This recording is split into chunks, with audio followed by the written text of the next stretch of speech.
আমার সন্তান 4 জন, আমার স্ত্রী 1 জন, তা আমি মনে করেন আমার ফ্যামিলির 6 জন, আমার ফ্যামিলি, তা আমার 6 জন 6 রকম, এটাই পরিবার। আমারে দেখতে একরকম, আমার পুত্রে দেখতে আরেক রকম, আমার বউর চলাফেরা একরকম, আমার জির চলাফেরা একরকম, এটারই নি কয় পরিবার। পরিবার তো একটি সংঘবদ্ধ অংশকে বলে। তাইলে পরিবারের মধ্যে কোনো বোঝাপড়া থাকবে না কেন? এই জন্য আমি কথাটা বলি। আল্লাহর নবী সাল্লাল্লাহু আলাইহি ওয়াসাল্লাম বলেছেন, মা মিন মাউলুদিন ইল্লা ইউলাদু আলাল ফিতরা। প্রত্যেকটি মানব সন্তান আল্লাহকে মানার পূর্ণ যোগ্যতা নিয়েই পৃথিবীতে ভূমিষ্ঠ হয়। আল্লাহ তাআলা তার শারীরিকভাবে আল্লাহকে মানার যোগ্যতা দিয়েই পৃথিবীতে পাঠায়। ফাআবাওয়াহু ইউহাব্বিদানিহি আও ইউনাসসিরানিহি আও ইউমাজ্জিসানিহি। নবীজি সাল্লাল্লাহু আলাইহি সাল্লাম বলছেন, অতঃপর তার মা বাবা, আল্লাহর নবী কাউকে দোষারোপ করে নাই, মা বাবাকে বলছে, অতঃপর ওই সন্তানের বাবা মা এই বাচ্চাটাকে ইহুদি বানায়, অথবা খ্রিস্টান বানায়, অথবা অগ্নিপূজক মুশরিক বানায়। রঙিন টেলিভিশন আপনার ঘরে, আপনার যে 10 বছরের বাচ্চাটা নর্তকী দেখে, হিন্দি সিনেমার নর্তকীর নাচ দেখে, হিন্দি যত ছবি, ইন্ডিয়ান যত ছবি মুসলমানদের ঘরে চলে, প্রত্যেক ছবির কোনো না কোনো পর্বে পূজার কোনো দৃশ্য, পূজার কোনো উৎসব, দেবতার কোনো ছবি এখানে আছে। তাহলে মুসলমানের ঘরে আহা নাফরমান বাবা মা এতটুকু বুঝে না, আমার ছেলে মুশরিক, শিরিক শিখতেছে, মূর্তি পূজা শিখতেছে। হ্যাঁ, উনি চালাবে রঙিন টেলিভিশন, আর মসজিদের হুজুরের দায়িত্ব হইল তারে, আর মাদ্রাসার হুজুরের দায়িত্ব হইল তারে জোনায়েদ বাগদাদি বানায় দেওয়া। বুঝেন নাই কথা? আপনার দায়িত্ব নষ্ট করে দেওয়া, আর আমরা দায়িত্ব হলো তারে আব্দুল কাদের জিলানী বানায় দেওয়া। এটা সম্ভব কিনা বলে? একটা 8 বছরের বাচ্চা রঙিন টেলিভিশনটা কিনে আনছে, কথা বলে না কেন? আর এই ঘরের টেলিভিশন আরেক ঘরের বেড়ায় দিছে। তো এই ঘরে যে নর্তকী নাচে আপনি জানেন না? আপনি বুঝেন না নাটকে কি দেখা? আপনি বুঝেন না সিনেমায় কি দেখা? আপনি বুঝেন না মাত্র ছেলেটার বয়স 10 বছর, অথচ 24 বছর 25 বছরের যুবক যুবতী একটা আরেকটার সাথে হারাম প্রেম করে, জিনা করে, ব্যভিচার করে, নাচে গায়, জড়িয়ে ধরে। আর আপনার ছেলে মেয়ে এই অসভ্য চরিত্রহীন লম্পটদেরকে দেখে, আপনার ছায়া নাই? ওই মার তো লজ্জা নাই, ওই বাবার তো লজ্জা নাই, ওই বাবা মাও তো বেশরম, বেহায়া, যারা ইচ্ছা করে সিদ্ধান্ত দিছে আমার ছেলে নষ্ট হয়ে যা, আমার মেয়ে চরিত্রহীন হয়ে যা। নাহলে আপনি কি দেখাইলেন? নাটকের মধ্যে জোনায়েদ বাগদাদির জীবনী দেখায়, আপনি বুঝেন না? এত ছোট বাচ্চাই যে দেখেন, এই বাচ্চাটার বয়স কত হবে বলে না? আমি বুঝাইতে চাই, আপনি বলেন ওর মাথার চুল এটা জিজ্ঞাসা করেন যে বাবা তুমি এটা কার চুল রাখছো, ওর বয়স কত হবে? 14। পরে জিজ্ঞাসা করেন যে তার বাবার কি দায়িত্ব ছিল না জিজ্ঞাসা করা যে আব্বা তুমি, আমি মুসলমান, তোমার চুল এমন হবে কেন? বলেন না? না বলেন, আপনার হাসেন না, মস্কারি করেন না, নস্কারি করেন। আপনার ভাত আমনে খান, আমার ভাত আমি খাই, কেউ কারোর জন্য আটকায় না। সেজদা দিলেও দুনিয়া পার হয়, নাফরমানি করলেও দুনিয়া পার হয়। পৃথিবীর সবচেয়ে বড় ইমানদারেরও মৃত্যু হবে, নিকৃষ্ট কাফেরেরও কি হবে? দুনিয়া কোনো আশ্চর্য কিছু না যে আমনে ভাত খাইলে আমরা কোনো চিরা খাই না, আমনে বিল্ডিং এ ঘুমাইলে আমরা কোনো মাটির ঘরে ঘুমাই না, আমনের ঘরে সোফা থাকলে আমরার ঘরে কোনো ফিরি না, আমরার ঘরে সোফা। দুনিয়া ফালতু জিনিস, এটা খুব আহামরি কিচ্ছু না। এই ফাঙ্গাস তেলাপিয়া আর ফুলকপি পাতাকপি এটি খুব মারাত্মক কিছু না, এটা খুব আহামরি কিছু না মিয়া। এখন টাইলসওয়ালা বিল্ডিং কইতে এত মিথ্যা কথা কন লাগে না, এত টাকা সুদ খাইতে হয় না, এত সিটারি বাটপারি করতে হয় না, দুনিয়া এমনিই চলে। কিন্তু আখিরাত অনেক লম্বা, আখিরাত অনেক লম্বা। ফামা মাতাউল হায়াতিদ দুনিয়া ফিল আখিরাতি ইল্লা কালিল। আল্লাহ বলছে বান্দা, আখিরাতের তুলনায় দুনিয়ার জীবন একদম সামান্য। দুনিয়া সর্বোচ্চ তোমার 60 বছর, হাসরের ময়দানের একদিন, খোদার কসম আল্লাহ কোরআনে বলছে একদিন 50,000 বছর, 50,000 বছর। একটা ছেলে, শোনো আব্বা, তুমি যদি মুসলমানের বাচ্চা হয়ে থাকো, শোনো আব্বা, আল্লাহ বুলাই দিল কে তোমার এত কম বয়সে? 12 বছর বয়সে আল্লাহ চেনো না? 14 বছর বয়সেও 1 ওয়াক্ত নামাজ পড়তে চেনো না? ছি ছি ছি, এত অল্প বয়সে তোমার আল্লাহ বুলাই দিল কি? এত অল্প বয়সে নর্তকী দেখা তুমি মজা পাইয়া লাইলা? অশ্লীল ছবি দেখে মজা পাইয়া লাইলা? ছি, তো চরিত্রহীন বেটা।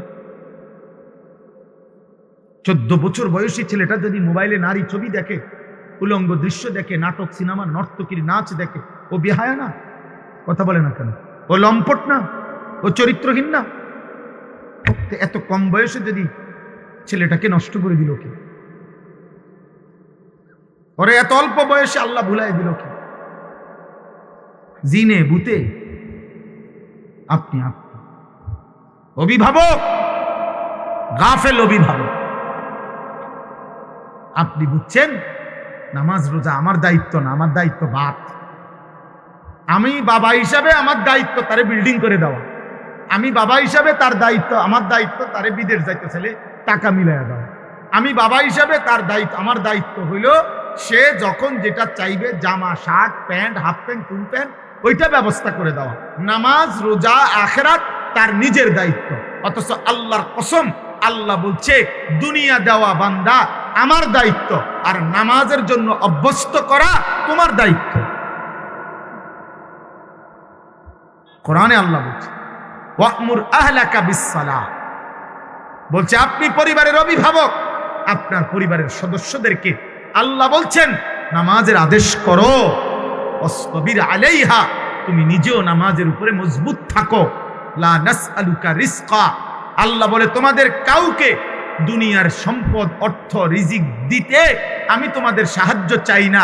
নাহনু নারযুকুক, তোমার পুত তুমি, তোমার মা, তোমার বাবা, তোমার ছেলে, তোমার মেয়ে, তোমার নাতি, তোমার নাতনি, প্রত্যেকের রিজিক আমি আল্লাহ একাই দেব। তুমি ঘাবড়াইও না, তুমি ঘাবড়াইও না বান্দা, এটা আমি দেব, আমি দেব। একজন চাচা বলেন, এই ছেলেগুলোর দিকে তাকায় দেখেন, আর এখন দাঁড়াইয়া বলেন যে এদেরকে জিজ্ঞেস করেন এখানে যদি 200 জন ছেলে হয় মুসলমানের বাচ্চা, আপনি দেখেন 180 জন আজকের সারাদিনে 1 ওয়াক্ত নামাজ পড়েন। আমি দাঁড় করাই না তো? বেনামাজির চেহারা দেখলে তো বোঝা যায় বেয়াদব। বেনামাজি তো অসভ্য, যার কপালে সেজদা নাই ও তো মানুষরূপী জানোয়ার, ও তো মানুষরূপী পশু। যার কপালে মুসলিম পরিচয়ধারী অথচ সেজদা দেয় না, খোদার কসম সারা পৃথিবীর সবগুলো ডিগ্রিও যদি সে নিয়ে আসে তারপরও সে বেয়াদব,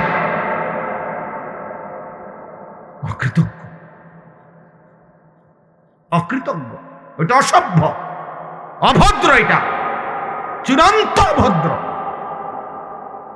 শুদ্ধ কথা অনেকেই জানে। যে নারী লম্পট, যে নারী তার দেহ বিক্রি করে, এমন পতিতাও শুদ্ধ কথা বলতে পারে। যে 24 ঘন্টা কোটি কোটি টাকা জীবনভর 30 বছর ধরে হারাম খায়, সুদ খায়, এও শুদ্ধ কথা কইতে জানে না। শুদ্ধ কথা বললেই ভদ্র না। ভদ্রতা তো আখলাককে বলে, চরিত্রের নাম ভদ্রতা। কিসের নাম? তাইলে এদের নামাজ কোথায়? আল্লাহ কোথায়? সেজদা কোথায়? বুট খায়, বাদাম খায়, আড্ডা দেয়, মোবাইল দেখে, নারী দেখে, ছবি দেখে, লাফায়, ফালায়, লাত্তি দেয়, চুল ধরে টান মারে, শার্ট ধরে ঘুষি মারে। বাহ, আহা, অভিভাবক নাই, কে মা কে বাবা, কারো কোনো ফিকির নাই। সব মনে রাখবেন, এই জন্য পরিষ্কার বলি, মানুষ গড়তে হয়, গরুর বাচ্চা, ছাগলের বাচ্চা গড়তে হয় না। এই জন্য বাছুর জন্মের পরে গাভী মাসখানিক পরে হলো গাভী যদি বেচ চালায় বাজারে নিয়ে, তাহলে বাছুরের অসুবিধা হয় না, বাছুর এমনি বড় হয়ে যায়। কারণ এর কোনো আখলাক চরিত্রের কিছু নেই, এর কোনো তালিম তরবিয়তের কিছু নেই, এর কোনো শিক্ষা দীক্ষার কিছু নাই। এ পুরা গ্রাম দৌড়াইয়া এই বাছুর এইটা এমনি এমনি বড় হয়ে যায়, এত কোনো শিক্ষা দীক্ষার কোনো প্রয়োজন নেই। কিন্তু মানুষের বাচ্চা এমন ছেড়ে দিলে মানুষ হয় না, ওরে ধরে রাখতে হয়, ওরে কেউ একজন ধরে রাখতে হয়, ওর প্রত্যেক কদম ধরে রাখতে হবে, ওরে টেনে ধরতে হবে। না বাবা, এটা করা যাবে না, তুমি মুসলমান, তুমি মুসলমান, তোমার আল্লাহ আছে, তোমার ধর্ম আছে, তোমার নবী আছে, তোমার কোরআন আছে, তোমার আখিরাত আছে। তুমি নারী দেখতে পারো না, তুমি অস্থির ছবি দেখতে পারো, ধরে রাখতে হয়, শিখাইতে হয়। ছোট্ট থেকে ছোট্ট বিষয় নবী সাল্লাল্লাহু আলাইহি সাল্লাম ছোট সাহাবাদেরকেও শিখাইছেন। আমরা কিতাবে পড়ছি নবী সাল্লাল্লাহু আলাইহি ওয়াসাল্লামের কলিজার টুকরা নাতি হযরতে হাসান, বড়জন যিনি, ফাতেমা রাদিয়াল্লাহু তাআলা আনহার বড় ছেলে হাসান হুসাইন, তো বড়জনের নাম কি? হাসান। এই হাসান রাদিয়াল্লাহু তাআলা আনহু একদিন মসজিদে নববীর বারান্দা থেকে সদকার খেজুর রাখছে, ওইটা একটা খেজুর মুখে দিছে। হাদিসে আছে নবী সাল্লাল্লাহু আলাইহি সাল্লাম তৎক্ষণাৎ বলছে, কাখ কাখ, ওই ভাই তোমাদের যদি বসতে অসুবিধা হয় চলে গেলে ভালো হয়। এই যে আপনারা যারা দাঁড়ায় আছো ভাই, যদি কারো বসতে অসুবিধা হয় তাহলে চলে গেলেই ভালো, যাও না ভাই, আর নাই তো বসো না। অনেকের পায়ে সমস্যা থাকতে পারে, ফ্যান সিফা থাকতে পারে, অনেকে সিবা ফ্যান্টের কারণে পড়তে না। এত সিফা, এত ফ্যান্ট সিফা, এটা জীবনের কোনো সুখ আর দেয় না, ওনানে বইতেও পারে না আরামসে। এটা মনে রাখবেন। আমি বললাম বাবা, এইটা আমি ইতিহাস থেকে বলতেছি, এই প্যান্ট চিপা প্যান্ট যাদের, এটা গোলামের প্যান্ট, মনে রাখ, এটা কৃতদাসের প্যান্ট। কৃতদাস, আফ্রিকার কৃতদাসদেরকে এই প্যান্ট পরানো হতো, কসম খোদা, এটাই ঐতিহাসিক তথ্য। এই সিপা টাইট প্যান্ট মানে যেটা একদম শরীরের সাথে লাগোয়া, এটা কৃতদাসের পোশাক। অর্থাৎ আফ্রিকায় যাদেরকে কৃতদাস গোলাম বানায় রাখতো, তো তাদেরকে দিয়ে 24 ঘন্টা কাজ করাইতো, যাতে করে কৃতদাসে কাজের সময় বসতে না পারে, ফাঁকি দিতে না পারে। এই জন্য এমন টাইট প্যান্ট পরাইতো যাতে বইতে না পারে। এই জন্য পেশাব করতেও সে দাঁড়াইয়া পেশাব করতে হবে, কারণ তার বসার সুযোগ নেই। এই জন্য এই গোলামের পোশাকে কৃতদাসের, এই জন্য এই সিফা প্যান্ট কৃতদাসের পোশাক। এবং এই যে এই মডেলিং চুল, এটা দাজ্জালের চুল, বেঈমানের চুল। পৃথিবীর সর্বনিকৃষ্ট কাফেরের চুল হলো এই ডানে বামে সামনে যাদের মডেলিং চুল, এগুলো দাজ্জালের চুল। তুমি রাখো, সমস্যা নাই, কবরে টের পাইবে, অসুবিধা নেই। বাকি এটা মনে রাখবে কেউ, এটা দাজ্জাল। নবীজি সাল্লাল্লাহু আলাইহি সাল্লাম বিশুদ্ধ হাদিস, একেবারে বুখারী মুসলিমের হাদিস, আল্লাহ নবী সাল্লাল্লাহু আলাইহি সাল্লাম শেষ জামানা দাজ্জালের পরিচয় দিতে গিয়ে এটা বলছে যে দাজ্জালের একটা বৈশিষ্ট্য হলো, দাজ্জালের এক নাম্বার, একটা অন্যতম তার চেহারা বাহ্যিক বৈশিষ্ট্য হলো সে যুবক হবে। 2, তার চুল স্বাভাবিকতার পরিপন্থী এলোমেলো হবে। মানে স্বাভাবিক যুগ যুগ ধরে মানুষ যে চুল রেখে আসছে, আপনারা আমার চাচা, এই যে আপনি আছেন চাচা, তাহলে আপনি তো মনে করেন 14 বছর বয়সে, 16 বছর বয়স আপনার ছিল না চাচা? আপনারা বলতেছি, মানে আপনার এক সময় 14 বছর 16 বছর বয়সে, 18 বছর বয়সে আপনি কোনোদিন দেখছেন নি চাচা এমন চুল? কথাটা বুঝছেন? তাহলে একটা চুলের ধারাবাহিকতা যুগ যুগ ধরে চলে আসতেছিল যেরকম, এটা সম্পূর্ণ ভিন্ন না? তাহলে এই ভিন্ন ধারা, এই দাজ্জালের চুল। নবীজি বলছে, তোমরা একটা ছেলে জিজ্ঞাসা করো যে আমার পূর্বপুরুষের কারো চুল তোমাদের এরকম ছিল কিনা? এরকম বেঈমানের মতো, মুশরিকের মতো ছিল না।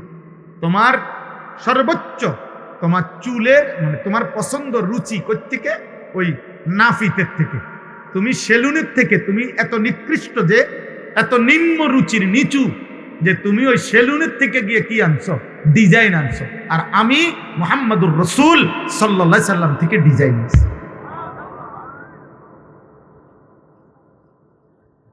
তফাৎ এটা। আমি দাড়ি রাখছি রাসূলুল্লাহ সাল্লাল্লাহু আলাইহি সাল্লামের কথা শুনে, আপনি দাড়ি কাটছেন সেলুনের নাফিতের কথা দেখে। অনেক ব্যবধান নেই আমনের লগে আমার রুচি, অনেক নিচু বেটা। এখনো বেটা মাদ্রাসার হুজুরদের সামনে কোন যোগ্যতা দিয়ে দাঁড়াইবার মতো সক্ষমতা এই পৃথিবীর কারো হয় নাই বেটা, কোন সিস্টেম নাই বেটা। আমি একা প্রমাণ করব বেটা। শিক্ষা দীক্ষা বুদ্ধি বিবেচনা চাল চলন চরিত্রতা পবিত্রতা আখলাক সৌন্দর্য কোন কিছু দিয়ে মাদ্রাসার ছাত্রদের সামনে দাঁড়াইবার মতো ক্ষমতা এখনো কারো হয় না বেটা। 16 বছর পরস কেন খারাইয়া মতস বেটা, তুই কিছুই তো শিখতে পারে। কি পড়ালেখা করলি বেটা, গোড়ার ঘাস বেটা, মতনে তো জানোস না বেটা। 12 বছর ধরে পড়স বেটা, রাস্তার কোনা দিয়ে মুইতা দেশ বেটা। আহাম্মক, রাস্তার কোনার মধ্যে তো জানোয়ারে পেশাব করে বেটা। কোন যোগ্যতা দিয়ে মাদ্রাসার সাথে তুলনা দিবে? আসেন আসেন মিয়া।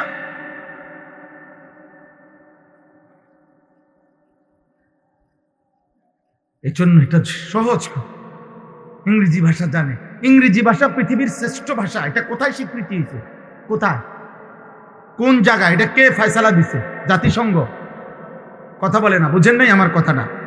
ইংরেজি ভাষা পৃথিবীর শ্রেষ্ঠ ভাষা, এটা কে বলছে? কোথাও নাই এ কথা, পৃথিবীর কোথাও নাই এটা। অথচ আরবি শ্রেষ্ঠতম ভাষা, এটা আমার মদিনার রাসূল সাল্লাল্লাহু আলাইহি সাল্লাম তিনি বলেছেন। এটা আল্লাহ বলেছেন কোরআনে। আল্লাহ নিজে বলছেন, ইন্না আনজালনাহু কুরআনান আরাবিয়্যান লাআল্লাকুম তাকিলুন। আমি আল্লাহ নিজে আরবি ভাষায় এই কোরআন নাজিল করেছি। আল্লাহ বলেন এটা আমি বুঝা শূন্য নাজিল করেছি। শ্রেষ্ঠ ধর্ম নবী মুহাম্মদ সাল্লাল্লাহু আলাইহি সাল্লাম শ্রেষ্ঠতম রাসূল। যিনি শ্রেষ্ঠ তার সবকিছু শ্রেষ্ঠ, তার সব শ্রেষ্ঠ, তার সব শ্রেষ্ঠ, তার সব শ্রেষ্ঠ। নবী সাল্লাল্লাহু আলাইহি সাল্লামের হাসি পৃথিবীর সেরা হাসি। নবী সাল্লাল্লাহু আলাইহি সাল্লামের চাহনি পৃথিবীর সবচেয়ে সুন্দর। তার কান্না সবচেয়ে সুন্দর। নবীজির ঘুমের আইটেম সবচেয়ে সুন্দর। নবী সাল্লাল্লাহু আলাইহি সাল্লামের খাবারের পদ্ধতি সবচেয়ে সুন্দর। তিনি হাঁটলে সবচেয়ে সুন্দর, তিনি বসলে সবচেয়ে সুন্দর, তিনি দাঁড়াইলে সবচেয়ে সুন্দর, তিনি বসলে সবচেয়ে সুন্দর, তিনি কথা বললে সবচেয়ে সুন্দর, তিনি চুপ থাকলে সবচেয়ে সুন্দর, তিনি ঘরে সবচেয়ে সুন্দর, তিনি বাজারে সবচেয়ে সুন্দর, তিনি স্ত্রীদের সাথে সবচেয়ে সুন্দর, তিনি সাহাবাদের সাথে সবচেয়ে সুন্দর। আচে খুবা হামা দারান তু তনহা দারি। আল্লামা ইকবাল বলছে, হে নবী, আদম থেকে ঈসা ১.৫ লক্ষ নবী এবং রাসূলের যত গুণ আপনার মাঝে একাই খুঁজলে সব পাই আমরা। আপনি একাই সব। ওয়া ইন্নাকা লাআলা খুলুকিন আযীম। আল্লাহ বলছে, বন্ধু আমি কসম করে বলছি, আমি আপনাকেই সর্বশ্রেষ্ঠ চরিত্রের পূর্ণতা দিয়ে আমি আল্লাহ আপনাকে সাজিয়েছি, আমি বানিয়েছি, আপনাকে পাঠিয়েছি। ব্যর্থ ওই পরিবার, যে পরিবার আল্লাহ থেকে দূরে সরাই দিছে। ওই বাবা ব্যর্থ যে তার ছেলে মেয়েকে রাসূলুল্লাহ সাল্লাল্লাহু আলাইহি সাল্লামের সুন্নাত থেকে সরাই দিছে। আপনি ব্যর্থ। ভাত মাছ বিল্ডিং করে দিয়েছেন, আপনি মইরা যান, বিল্ডিং এমনি করতে পারবে ফলাই না। অসংখ্য এতিম বাচ্চা যার জন্ম থেকে বাপ নাই, হেতে বড় হইছে, বিয়া করছে, বিল্ডিং করছে, জিফুত হইছে, খাট পালং সোফা ফার্নিচার বানাইছে। এইডি বানানোর লাগে আমনের মতো ব্যাটারি লাগে না। এটি এমনও পারা যায়, পারা যায় না। এতিম বাচ্চা মানুষ হয় না, এতিম বাচ্চা বিল্ডিং করতে পারে না। তো আপনি কি বেশি কি দিয়ে গেলেন? আল্লাহ বুলাইবেন কেন? আখিরাত বুলাইবেন কেন? আখিরাত ভুলাবেন কেন বাবা বলেন? আফসোসের বিষয়, দুনিয়া নিয়া বাবাও খুশি, ছেলেও খুশি, দুনিয়া পাইয়া মাও খুশি, জিও খুশি, সবাই খুশি, চাচা দাদারাও খুশি। মাশাআল্লাহ, বিকাল বেলা চা দোয়ানে বইয়া রয়েছে, বিড়ি খাইতে আছে, চা খাইতে আছে, গপ মারতে আছে, টেলিভিশন চলতে আছে, নাচ গান, দাদা খুশি, মাশাআল্লাহ, কোনো টেনশন নেই। আল্লাহর রহমতে 3 ফুট বিদেশ, বাইক বিল্ডিং করছে, বাজার সদাই ঠিক মতো চলতে আছে, আর কি, দুনিয়া পেয়ে খুশি। মা খুশি, ছেলেটা আল্লাহর রহমতে বিদেশ গেছে, টিয়া পয়সা দিতে আছে, খালাস। এক মুমিনের জীবন মানে দুনিয়া পেয়ে খুশি। এক মুসলমানের হিসাব শুধু দুনিয়া, আখিরাত। কবর কার জন্য? পরকাল কার জন্য বাবা? 30 পারা কোরআন তাহলে কার জন্য নাজিল হলো? মুসলমান যদি এটা গ্রহণ না করে তো এটা নাজিল হলো কার জন্য? আমার নবী সাল্লাল্লাহু আলাইহি সাল্লামের 23 বছরের জীবন আমাদের যদি পছন্দ না হয় তো উনার এই জীবন কার জন্য? উনি কাঁদলেন কার জন্য? তায়েফের রক্ত ছড়াইলেন কার জন্য? উহুদে দান দান শহীদ করলেন কার জন্য? 2টা পাথর বাঁধলেন ক্ষুধার কষ্টে কেন? তাই সারা রাত জেগে উম্মতের জন্য কাঁদলেন কেন? বলেন আব্বা, বলেন, বলেন বাবা, বলেন। একজন ভাবেন, একজন, সবাই মিল্লা, বুড়া জোয়ান তামসায় লেগে গেছে, জোয়ান বুড়া সবাই, বাপ মা জি ফুত লই একসাথে টেলিভিশনে নর্তকী দেখে। ছি ছি ছি ছি বেটা, নির্লজ্জ বেটা, বেহায়া মানুষ, এত বড় বেশরম কেমনে হয়? একজন 40 বছর বয়স্ক লোক মুসলমান, উনি মাত্র 14 বছরের ফোলা লইয়া আপনি এক লগে নর্তকী দেখেন, আপনার রুচি নাই? আপনার চোখে লজ্জা শরম নাই? বলেন, কতটা আফসোসের বিষয়। আখিরাত ভুলে গেছি আমরা। আরে আব্বা, আখিরাত ভুলে গেছি। আখিরাতকে যার যে যার মতো করে ব্যাখ্যা দিয়ে নিছে। পরকাল বলতে প্রত্যেকেই আমরা নিজে নিজে একটা বুঝ করে লইছি। কেউ বুঝছে শুধু শুক্রবারে যে এটাই আছে, কেউ বুঝছে মাঝে মধ্যে যে কিছু টাকা পয়সা দান সৎকা করি, এটাই কি আখিরাত। কথা বুঝছেন? কেউ বুঝছে যে নবী সাল্লাল্লাহু আলাইহি সাল্লামের জন্য মাঝে মাঝে যে কই নবীরে ভালোবাসি, নবীর এশক, এই আখিরাত। যার যে যার মতো 2টা 3টা মিলাইয়া আখিরাতের একটা বাইল করে লেছে। আখিরাত এই 2টা, আখিরাত 3টা জিনিসের নাম। কথা বলেন না কেন? তাইলে তাইলে আপনি কোনো মসজিদের মধ্যে 100 কোটি টাকা দান করছেন মনে করেন, তো 100 কোটি টাকা দান, এটা তো দান, এটা একটা আমল। তো 100 কোটি টাকা যদি কোনো ব্যক্তি দান করে, এর বিনিময়ে আজকের মাগরিবের নামাজের যে সেজদা উনি দেয় নাই, এটার জন্য এই 100 কোটি টাকার দানের বিনিময়ে এই মাগরিবের সেজদা না দেওয়া, এটা মাফ হয়ে যাবে তো? তো তাইলে কথা বলে না কেন? আজকের রাতে যদি কেউ 200 রাকাত নামাজ পড়ে, নফল নামাজ, এটার কারণে উনি যে দিনের বেলা 10,000 টাকা সুদ খাইছে, এটা মাফ হয়ে যাবে তো? তো বলে আখিরাত ভুলে যান কেন? পরকাল ভুলে গেলেন? আরেকবার হিসাব নেন। আপনাদেরকে বলছি বাবা, রাগ হবেন না। রাগ করা তো মাকসাদ না, আখিরাত মনে করানো মাকসাদ।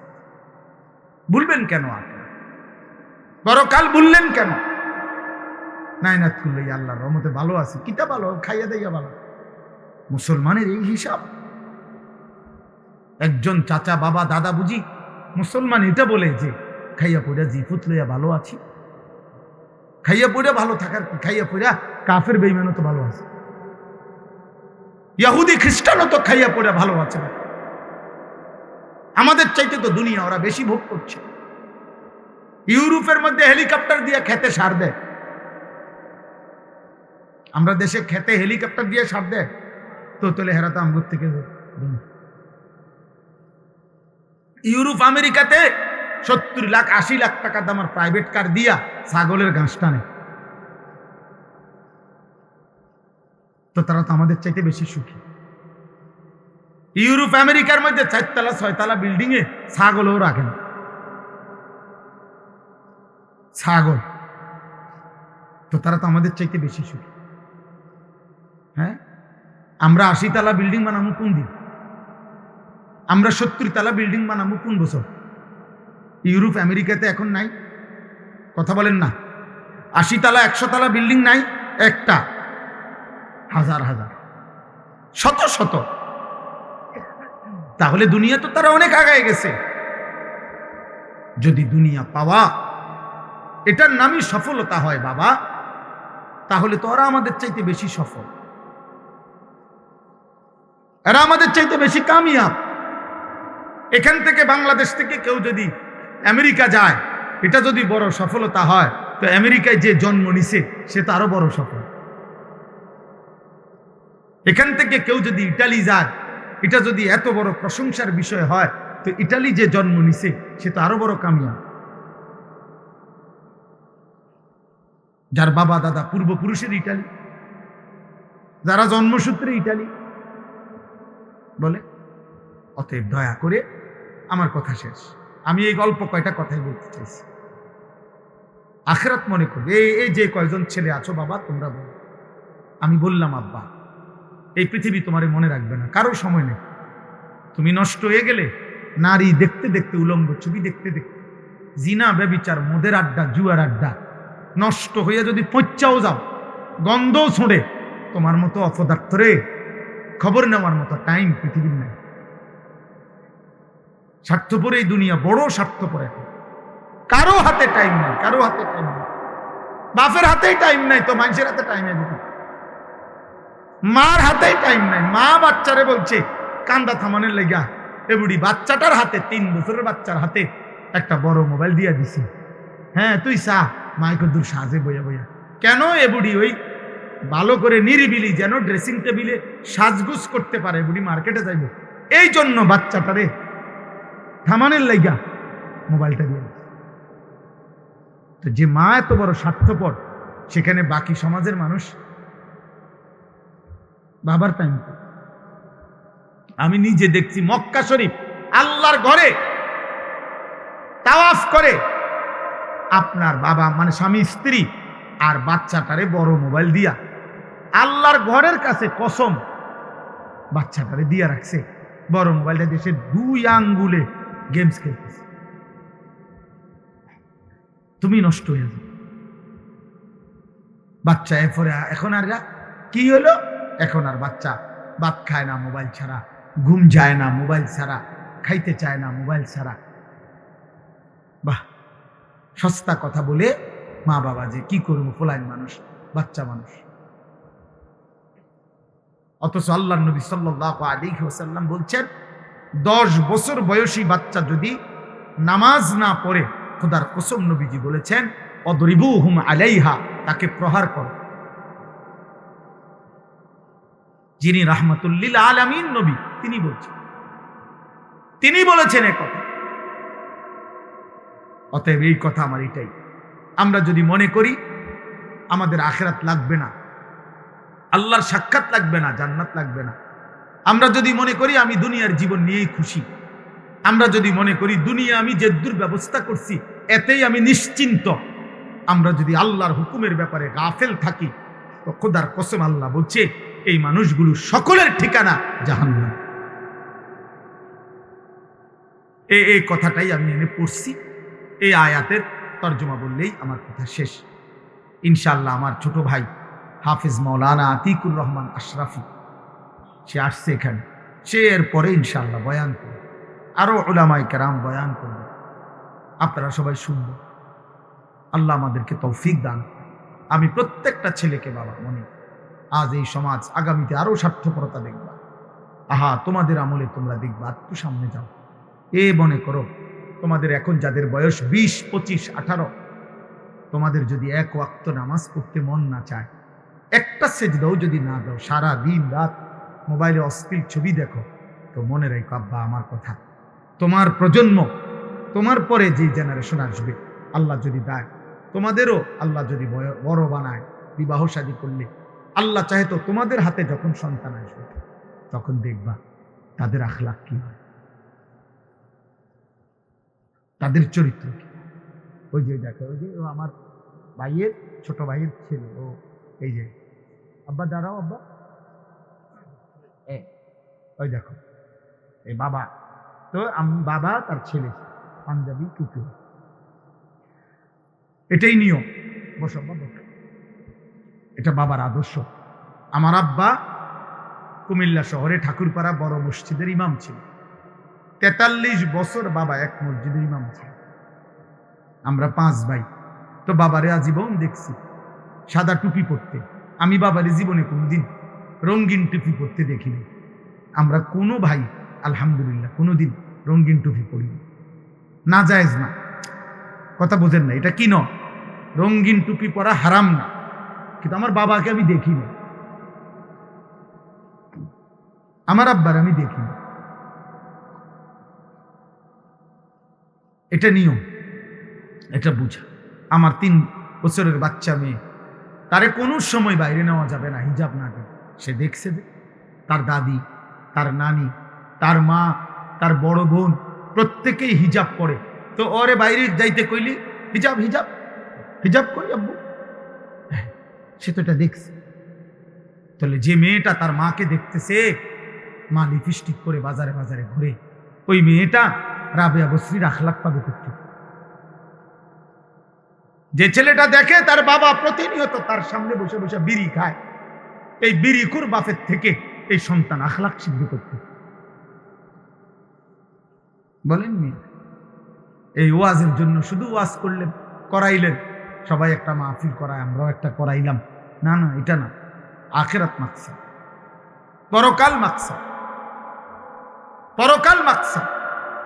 আখিরাতের যদি কোনো ফিকির না আসে, দুনিয়া নিয়েই যদি আমরা খুশি হয়ে যাই, এটা ইনসাফ হবে। আল্লাহ আমাদেরকে তৌফিক দান করে, আল্লাহ আমাদেরকে বুঝ দান করে। চলেন এই তর্জমাটা বলি, তাহলে আমার কথা শেষ। 11 নম্বর পারা, 10 নম্বর সূরা, সূরা ইউনুস। এই সূরার 2টি আয়াত, 7, 8। আমি এই ছোট্ট 2টা আয়াত পড়ছি। আল্লাহ তাআলা বলতেছেন, 4টি মন্দ অভ্যাস যাদের, তাদের ঠিকানা চূড়ান্ত জাহান্নাম। কয়টি? 1, ইন্নাল্লাযীনা লা ইয়ারজুনা লিকাআনা, যে মানুষ তার জীবন চলার পথে আল্লাহর সাক্ষাৎ চায় না, জান্নাত চায় না, হে বুঝেই নাই আল্লাহর সাক্ষাৎ কি, আবার পরকাল কি, আখিরাত কি। আল্লাহর সাক্ষাতের ব্যাপারে যার প্রত্যাশা নাই, আল্লাহর মুলাকাত যে চায় না। 1, 2, ওয়ারাদু বিল হায়াতিদ দুনিয়া, দুনিয়ার জীবন নিয়েই যে খুশি হয়ে গেছে, খুশি হয়ে গেছে, টাকা 100 দিছে আর এতে খুশি। এখন বিল্ডিং করছে 4 রুমের, মাশাআল্লাহ, খুব খুশি, চেহারা দেখলে মনে হয় তেল বাইর, খুশি। দুনিয়া, দুনিয়া পেয়েই খুশি। এই যে ঠিক মতো ভাত মাছ খাইতেছে, খুশি। চাচা বইয়ে বইয়া গপ মারে, কি সুন্দর, বন খায়, বিড়ি খায়, চা খায়, আপেল খায়, মালটা খায়, বা পুতের বউ বাজারে বাজারে ঘুরে, চাচা কোনো টেনশন নেই, আমার তো ভাত আল্লাহর মতো মিলতে আছে, আমার আর সমস্যা কি, বাইত্য বিল্ডিং হইছে। ওয়ারাদু বিল হায়াতিদ দুনিয়া, দুনিয়ার জীবন নিয়ে যে খুশি হয়ে গেছে। 3 নাম্বার হলো ওয়াতমাআন্নু বিহা, আল্লাহ তাআলা বলেন এ পর্যন্ত দুনিয়া যা অর্জন করেছে, এই ব্যাপারে দুনিয়া পেয়ে সে নিশ্চিন্ত হয়ে গেছে। আল্লাহর রহমতে আল্লাহ একজন, তারা 13 ফুট বিদেশ, বাইক বিল্ডিং করছি, হুজুর রাস্তার লগে কত জায়গা লইছি, 3টা মাইয়া ছিল, তারারও আল্লাহ আল্লাহ করে বিয়া দিছি। আল্লাহর রহমতে আমি একটা নিশ্চিন্ত হইছি। এখন আর আশা করি আমার আর কোনো জায়জামেলা নাই, আল্লাহ ভালো রাখছে।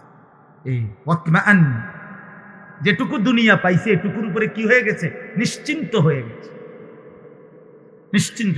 আখেরাত নিয়ে আলাদা কোনো আলোচনাও নাই, পেরেশান নাই। যেই ফুট নাই নাথপুরের আখেরাত, এটি তারার ব্যাপার। আমি নিশ্চিন্ত যে এখন আর আমার মূল্যে কোনো দুঃখ নাই, কারণ বিল্ডিং এর কাজ শেষ, জমি কিনা শেষ, খুদ বিদেশ পাঠানো শেষ, মাইয়া বিয়ে দেওয়া শেষ, আমার আর কোনো টেনশন নেই। 4 নাম্বার, ওয়াল্লাযীনা হুম আন আয়াতিনা গাফিলুন। আমি আল্লাহর প্রত্যেকটা বিধান, আয়াত, আমার হুকুম আহকাম, আমার রাসূলের 23 বছরের কথা, এগুলোর ব্যাপারে যারা গাফিল। 1 নম্বর ইট চিনে, 1 নম্বর সিমেন্ট চিনে, 1 নম্বর বালু চিনে, সব পুরা বাজারের মধ্যে থেকে কোন তরকারিটা ভালো এটা বুঝে, মাছ কোনটা 1 নম্বর এটা বুঝে, দুনিয়া সব বুঝে, কিন্তু আখিরাতের ব্যাপারে গাফেল। একটা সূরা ঠিক মতো পড়তে পারে না, আত্তাহিয়াতুটা ঠিক মতো পড়তে পারে না, 2 রাকাত নামাজ সুন্দর করে পড়তে পারে না, নিজের জানাজার দোয়াটা একটু জিজ্ঞাসা করবেন, এটা পড়তে পারে না। হ্যাঁ, তাসবিহ অশুদ্ধ, তাব্বাত ইয়াদা অশুদ্ধ, কুল হুয়াল্লাহ অশুদ্ধ, সূরা কেরাত, দোয়া, কালাম, যেটাই বলবেন আখিরাতের কথা। চাচা ভাই একটা দোয়া বলেন, কোরআন শরীফের একটা পৃষ্ঠা দেখা শুদ্ধ পড়েন, আল্লাহর একটা বিধান বলেন, না এগুলাই বুঝি না, এগুলো আমি কি বুঝি। হুজুর ইডি আমরা কই হইতো না, আমরা সাধারণ মানুষ দুগা খাইয়া হইয়া তাও বুঝেন না। কিন্তু যদি আপনি ওনার জিজ্ঞান চাচা বিএস সিএস আরএস বুঝেননি,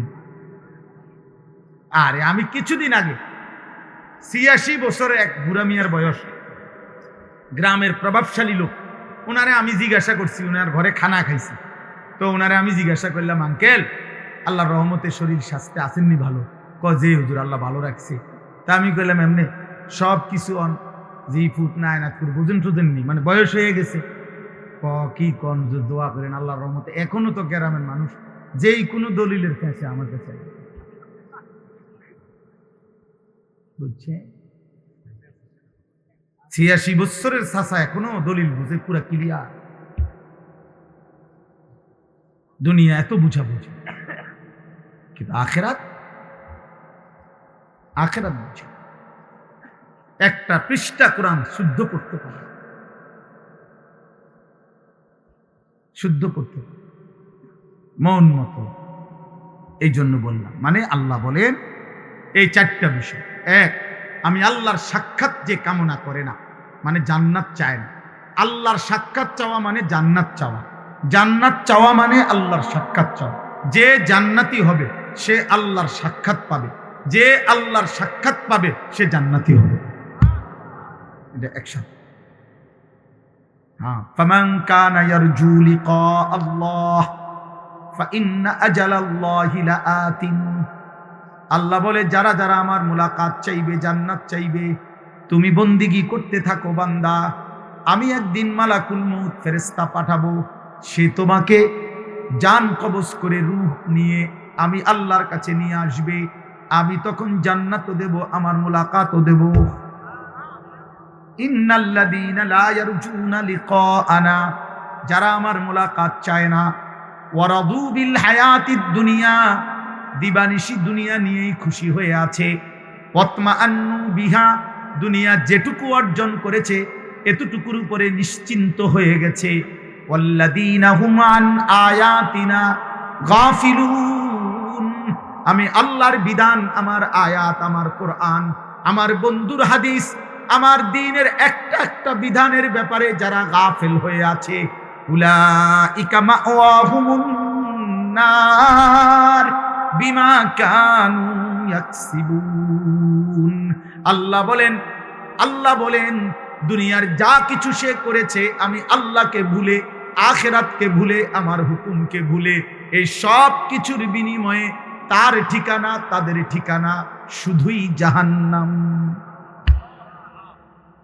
উলাইকা মাওয়াহুমুন নার, নার মানে জাহান্নাম, তাদের ঠিকানা, তাদের গন্তব্য।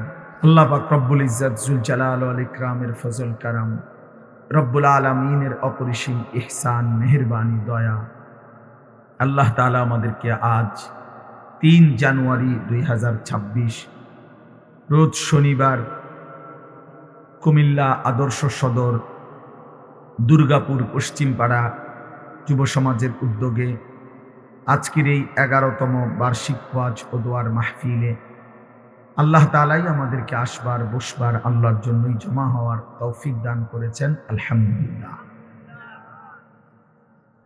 প্রিয় ভাই, নওজোয়ান, কিশোর বাবা, বয়স্ক বাবা, আপনাদের কবুল, একটা কথা সব সময় মনে রাখতে হবে, একটি মাহফিল এটা কোনো নতুন কিছু না, একটা আয়োজন এটা আশ্চর্য কিছু না।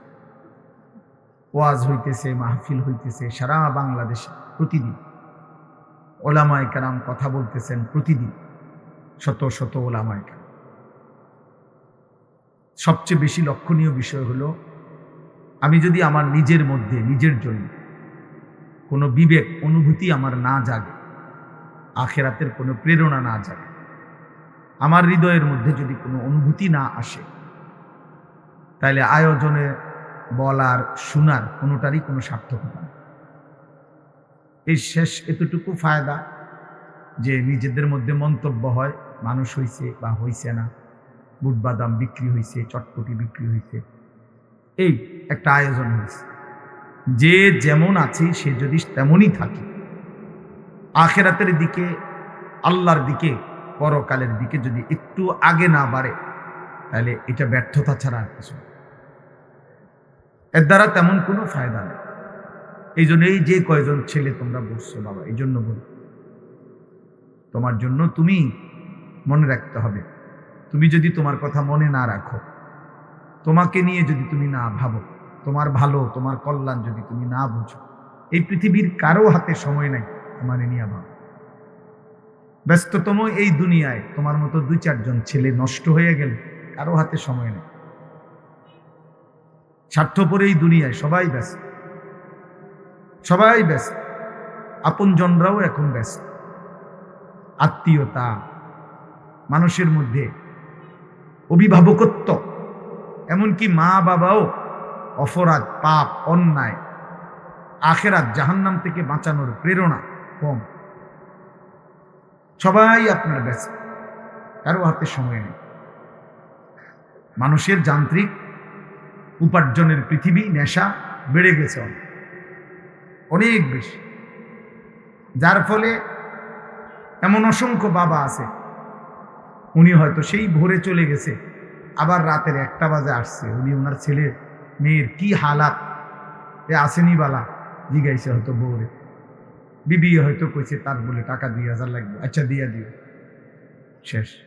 আবার উনি ওনার উপার্জন কি জন্য লাগবে, কি করে, আমার ছেলে খায় কোথায়, ঘুমায় কোথায়, রাত কাটে কিভাবে, আল্লাহ কোথায়, সেজদা কোথায়, নামাজ কোথায়, আমার সন্তানের চুলের কি খবর, চেহারার কি খবর, সারাদিনের আখিরাতের কি খবর, আমি মুসলমান, আমার সন্তান মুসলমান, আখিরাতের জন্য তার কোনো প্রস্তুতি আছে কিনা, এই নিয়ে ভাবনার টাইম কারণ কয়েকদিন, কয়েক বছর, কিছু সময় লাগাতার বাবা উপার্জন করে একটা সময় পুত্রে এবার বলছে, আব্বা আমি অনেক দিন করছি, এবার তুই কামাই কর, হয় বিদেশ যা, নইলে দেশে থাইকা কর, আব্বার ব্যবসা ট্যাবসা যদি আছে এটি সামলা, খালাস, আমিও এতদিন কাম করছি, এবার আমার পুত্রেরও কামে লাগাইছি। এই হলো, এভাবে জীবন পার হয়ে গেল। তাই আখিরাত, পরকাল, সন্তানের কবর সাজাই দিবে কে, আখিরাত সাজাই দিবে কে, ছেলেটাকে নামাজি বানাবে কে, আপনার ঘরে ঘুমায় জাগাই দিবে কে ফজরের নামাজ। 365 দিনে খোদার 1 বছরে মুসলমানের একটা বাচ্চা, আপনার ছেলে 14 বছর 16 বছর, একদিনও ফজরের নামাজ পড়ে না, এটা তো মানুষ না, এটা তো হাইওয়ান, এটা তো মানুষ রূপী পশু ছাড়া আর কিছু, এটা তো এক ধরনের জন্তু জানোয়ার ছাড়া আর কিছু। তো ওরে ফজরের নামাজের জন্য উঠাই দিবে ফেরেশতা, এর বুঝি ইমাম সাহেব উঠাই দিবে, যাই তো বাবার জিম্মাদারি, মায়ের জিম্মাদারি কই,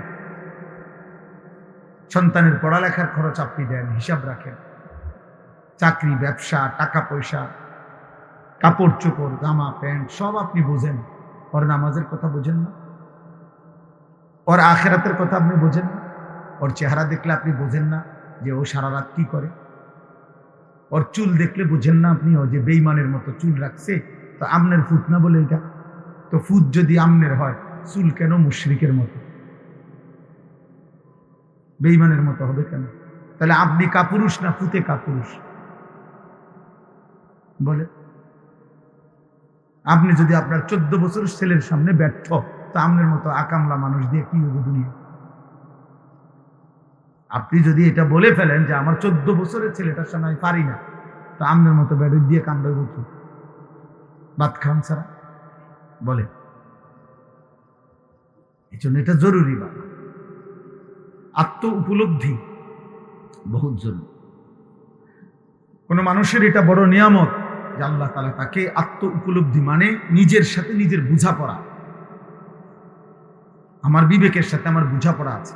আমি কে, আমি কোত্থেকে আসছি, আমাকে কে পাঠাইলেন, তিনি আমার কাছে কি চাচ্ছেন, আমি যা করছি তাই কি করা উচিত নাকি অন্য কিছু, আমার ছেলেটা যা করছে এটাই কি জীবন, আমার মেয়েটা যা করছে এটাই কি জীবন, আমার স্ত্রী যেভাবে চলতেছে ফিরতেছে এটাই কি মুসলিম নারীর পরিচয়?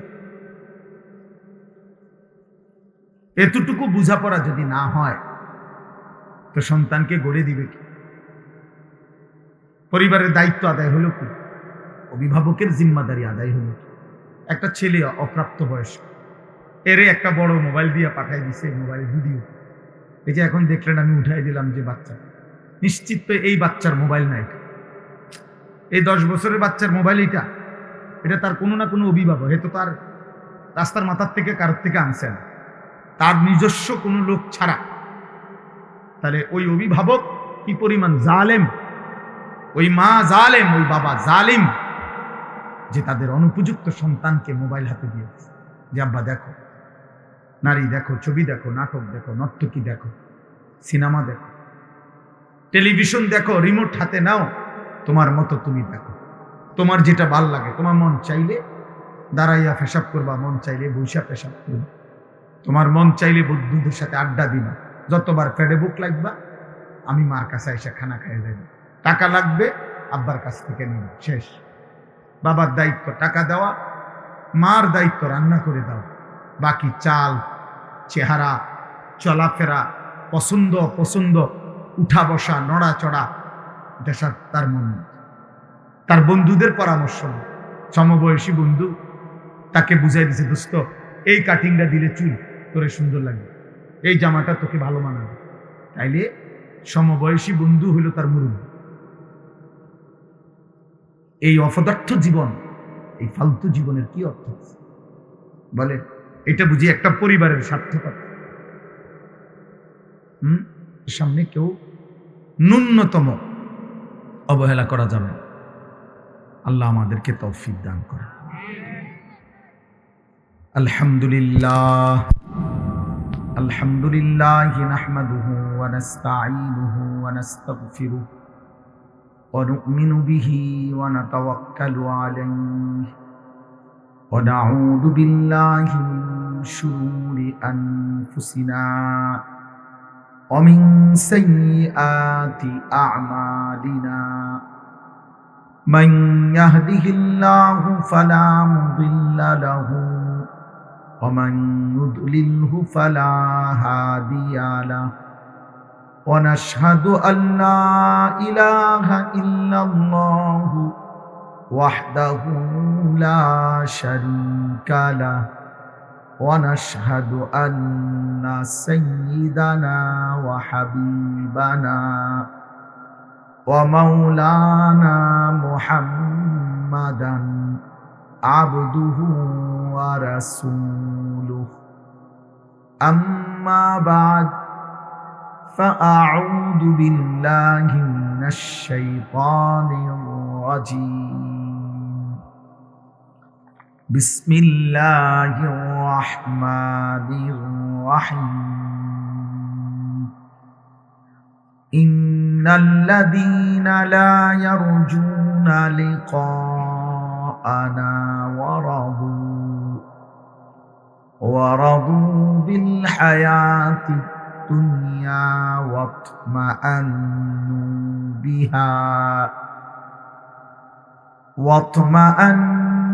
بها والذين هم عن آياتنا غافلون.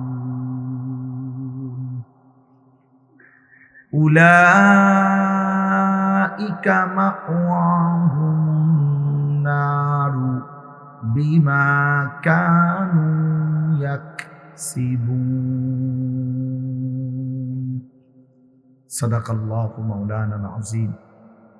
وقال نبينا صلى الله عليه وسلم اتق المحارم تكن أعبد الناس. اللهم صل على محمد وعلى آل محمد كما صليت على إبراهيم وعلى آل إبراهيم إنك حميد مجيد.